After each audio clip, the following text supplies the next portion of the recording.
HeroClash est un jeu de figurines médiéval fantastique pour 2 joueurs. La première saison vous propose d'incarner Thorolf, le gardien du clan nordique, ou Vaclav, le seigneur de guerre mort-vivant.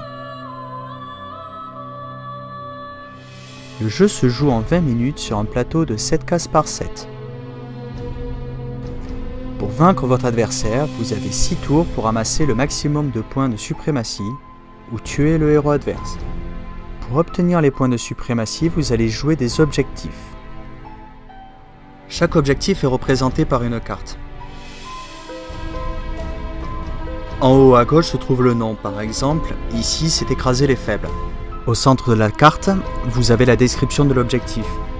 Ici, par exemple, il faut détruire un auxiliaire adverse. En dessous, vous allez retrouver le nombre de points de suprématie que vous obtiendrez en réussissant l'objectif. Ici 2. En haut à droite, vous avez le nombre de points de suprématie avec lequel vous commencerez la partie si vous gardez cet objectif en réserve. Laissez-moi vous expliquer. La première phase du jeu consiste à sélectionner les objectifs avec lesquels vous allez jouer, le plan de bataille. Chaque joueur commence avec une main de 6 objectifs distribués au hasard. Sélectionnez un objectif que vous gardez dans votre réserve et un objectif que vous placez sur le plan de bataille. Échangez les cartes qui vous restent avec votre adversaire et recommencez l'opération. Un objectif pour votre réserve, un objectif pour le plan de bataille. Recommencez une dernière fois en échangeant vos cartes et vous devez terminer par 6 objectifs sur le plan de bataille et 3 objectifs dans chacune des réserves. Vous pouvez compter le nombre de points de suprématie avec lequel vous allez commencer la partie. Ici, Thorolf commence avec 7 points et Vaclav avec 6. Maintenant, regardons les objectifs qui sont sur le plan de bataille. Si vous arrivez à cerner le héros adversaire, vous pouvez revendiquer la diversion et dans ce cas-là, gagner 2 points de suprématie. Si vous arrivez à placer votre héros sur la case centrale du champ de bataille, vous pouvez revendiquer la position stratégique et dans ce cas, gagner 3 points de suprématie. Maintenant, regardons les icônes qui se trouvent en bas des cartes. Sur la gauche, vous allez avoir une couleur, rouge ou bleu, et sur la droite, vous allez avoir un dessin de runes. Nous allons utiliser ces icônes afin de placer les décors sur le champ de bataille. Nous allons associer la rune du premier objectif et la couleur du second. Ici, le P bleu. Et nous allons simplement placer un décor sur la case correspondante. De même pour chaque association, ainsi que la rune du dernier objectif avec la couleur du premier. Enfin, plaçons un point de suprématie sur chaque rune libre. Et les héros commencent sur les cases de coin libre du plateau. Le joueur qui a le moins de points de suprématie en début de partie choisit son côté et qui commence. Revenons sur les héros. Ils sont représentés par une carte.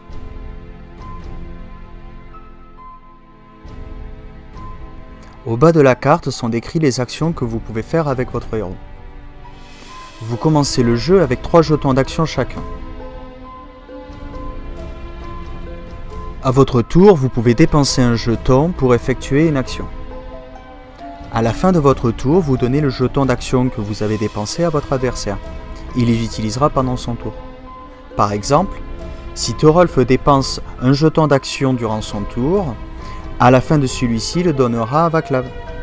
Vaclav commence alors son tour avec 4 jetons d'action. S'il en utilise 2, Thorolf commencera le second tour avec 4 jetons d'action.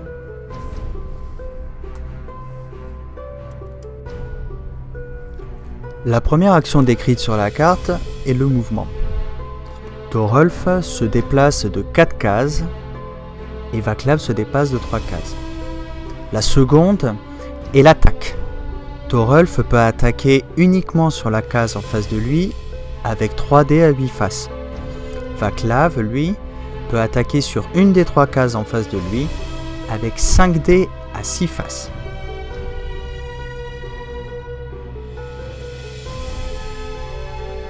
Pour chaque attaque effectuée, l'adversaire se défend gratuitement.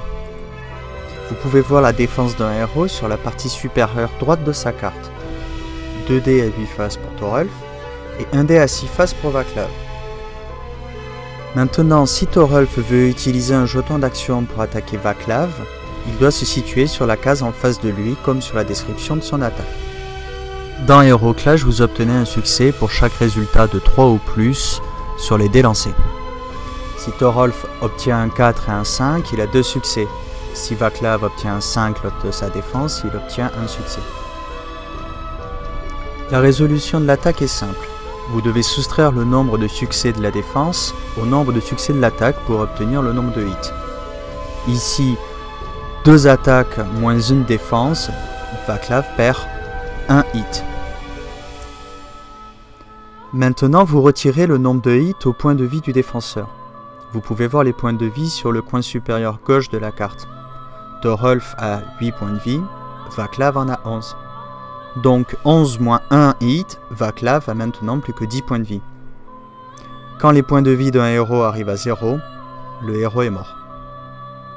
Maintenant que vous comprenez comment fonctionnent les actions, vous pouvez choisir les capacités que votre héros va utiliser durant la partie. Vous avez 3 capacités représentées sur le côté droit de la carte. Chaque capacité que vous allez choisir devra avoir la même icône que celle représentée sur la carte. Certaines capacités sont communes entre les héros, d'autres sont spécifiques à un seul personnage. Par exemple, avec l'icône d'épée, nous avons choisi ici une seconde attaque ou un second mouvement. Avec les 2 autres capacités, votre héros peut avoir une compétence supplémentaire, une arme, un bouclier, des points de vie en plus. Mais ici, nous avons choisi des auxiliaires. Un auxiliaire est représenté par une carte et bien sûr, une figurine.